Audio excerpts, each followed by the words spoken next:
That video was all tore apart and stuff and looked really sad. So this video, I'm going to show you what it looks like after being painted and put back together. So I hope you guys watched the last video because that showed what it was.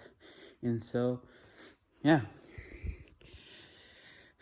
Here it is, back together, painted and stuff. It used to be yellow and black, and I believe in the last video, it still wasn't painted. I don't think so. So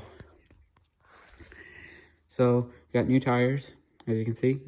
These are 23, they're both 23s, both 23-inch ITP mud lights. Those are just a little bit wider. I think those are 10s and these are 8s, I think. Yeah, so painted, as you can see, it's a little rough because the guy before me decided not to peel the sticker glue stuff off, so that's why it's like that. Yeah. This turned out a lot better because there's no stickers on it, same with that, but I have a bad feeling that's going to start like bubbling and stuff because that's going to get really hot, but yeah. Yeah, so got the 23-inch ITP mud lights, which is 100% better than what was on there before. And believe it or not, for being 19 years old, it had the stock tires on it. I can't believe it, which makes me think this thing doesn't have very much hours on it, but I don't know. So new tires. I'm thinking about painting these like charcoal because I was thinking black, but I think that'd be a little too much. So what I painted was, I'm going to start by saying what I painted red. So I painted this red, heat shield red, this red, and this red just to give it a good amount of look to it. I didn't really do anything else red. I painted the rest black. The tires give me a little bit more clearance in the back, which is what I need. It's just below 8 inches, I think. Which is way better than my Suzuki was, to be honest. If I didn't say what was in here the last time, it is a toolkit. Like, I could tear apart this whole foil on a trail. What else? Yeah. You guys didn't get to see this thing in full awe, so I'm just gonna do a walk around. It was pretty ugly. Black and white, or not black and white, black and yellow. It looks a lot better. I don't know if I showed you in the last video, but I got the axle boots in, which we still need to put in, mostly on this side, which will be after our trip, because on this 4th of July, we're going to be going to Eastern Washington, so we're going to wait till after that to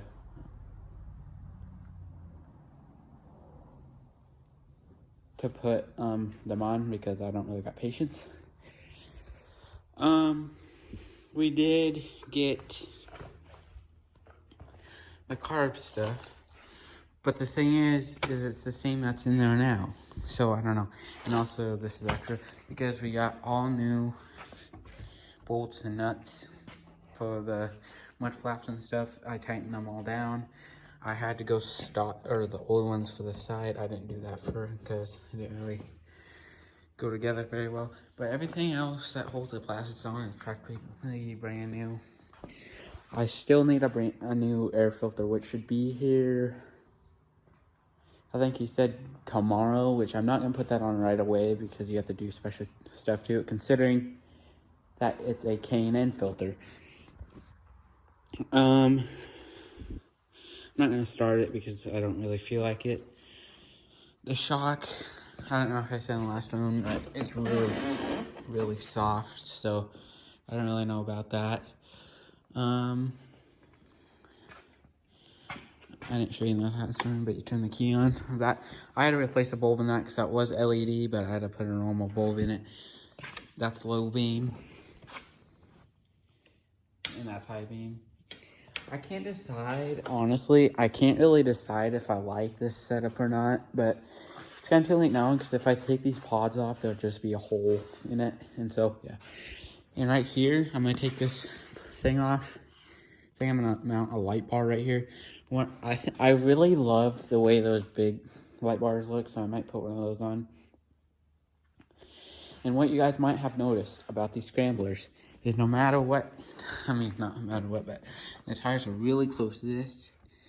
So, yeah, I was a little nervous for that, which I shouldn't have been, but yeah. This is the shifter, choke, neutral, reverse, and it doesn't have a drive button, obviously. Oh yeah, this is what I meant to show last time. It comes out this way, right? Still comes out, so, yeah. I didn't show you how to start it. I'm not gonna start it, but I'm gonna show you how you start it. You turn the key, obviously. There's no other button. I don't know. Actually, I don't know if I showed you this last one. I think I did, but whatever. You turn the key, and then there's no button. You don't turn it all the way. This is overdrive or reverse. These lights, what do? There's no, I mean, there's start, but you don't use it. There's no other button, right? You push this up. Yeah, I'll do it with the key off. You push it up. I found that really weird on these Scramblers, but I think on the new, like I don't know what year it is, 2004, they had the button itself, and I think on the 2006, they had the button, but then they went back to whatever normal one it is. This, oh frick, this brake goes all, and then the rear main one is right there. I took it for a drive after we put the plastics on. It's driving pretty good. It has a lot more snappy to it because we took the case cover off to adjust or to look at the cam because we thought that was bad, which it's not. So when we had that off, we just adjusted the valves, new spark plug, and what else do we do? Fresh gas, obviously, and I can't remember what else. Oh yeah, the main jet was loose in the needle and stuff. New bolts down there, all the way around. I put this on for the first time in about a month and a half.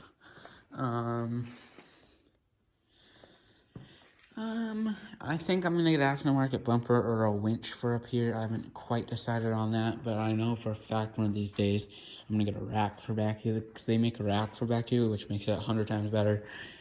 I still haven't got my DG exhausted. I don't know if I mentioned that in the last one, but excuse me. We ordered a DG full exhaust, but we haven't got a word on that. So I'm assuming they have to make it, obviously ship it out. So we're still waiting on that. But I think other than that, pretty much done. That's why we put the plastics back on because, well, obviously I want to see what it looked like. And obviously I need a new seat cover because that's pretty clapped out, pretty fragile for being 19 years old. And I'm pretty dang sure this thing's, talking way too fast. I'm pretty sure this thing sat outside. Not most of its life, but for a couple years at least, because this seat definitely got a lot of sun because it feels really fragile. I really love the way this looks because it looks so aggressive with the tires. We just got these on today. We got the rears, when was it? Yesterday, I think. And we just got the fronts in today. So I went to a tire place and had them put them on. We still have the old tires that are out in the barn because they're actually in pretty good shape still. I mean, they're not anything that you can go freaking play in the mud with, but they're good for if I were to go on like a gravel road trip for quite a few miles. I'd probably put those back on just because. Just because they're stock. They surprisingly don't have any hole in them, I don't believe, so. It had Pro Taper bars on it. That's not new. Yeah. Shifter right there. My camera was probably trash. I'm sorry. Forward drive. On. Off. I really... Okay, I'm going to talk about this real quick. The reason... I don't know if this is going to work very good. The reason behind me getting a Scrambler is because I saw that they had a 500 motor in them. They look pretty sporty, and it's still very heavy, but it looks sporty. 500 cc's, which is more than my stepdad's King Quad 450, obviously, and it's 4-wheel drive. I wanted something that I could still whip around and have fun with. I don't know if I told you guys, actually, I don't think I did, but I went to go trade my LTZ 400 for a Kodiak 450. I was going to do that because it looked like a solid machine and stuff like that, but I didn't like the way it rode. It sounded really clunky in the steering when I took it on trails. Yes, I know you gotta get used to it, but it was a live axle in the rear, which is obviously what this is, obviously for a more sporty look and stuff, but this rides a lot better than what that Kodiak 450 did. It was camo and stuff. It looked really nice, honestly. I was really digging it until I took it for a drive, and it looked like it. It didn't look like it, but I drove and went up trails like complete garbage. I was not interested anymore. And considering the guy put my freaking my LTZ in the ditch in less than 5 minutes, I really didn't appreciate that. I didn't want to see my foiler going through hell. Anyways, this is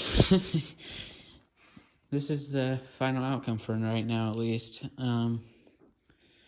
I love the way it turned out. Honestly, it's one of the most proudest things I'm most proud of right now. The plastics are definitely not very good shape, but you know, it's 19 years old, and eventually I'll get new plastics for it, but for right now, I think it'll work. It's still a heavy machine, but it'll do. So I really appreciate you guys for watching my videos, and I will try to post more content after having this. I'm going to set up my GoPro on my helmet again. It's been quite I think a couple years. It's been a couple years since I made a GoPro video, so I think I'll do that, and I really appreciate you guys watching my video.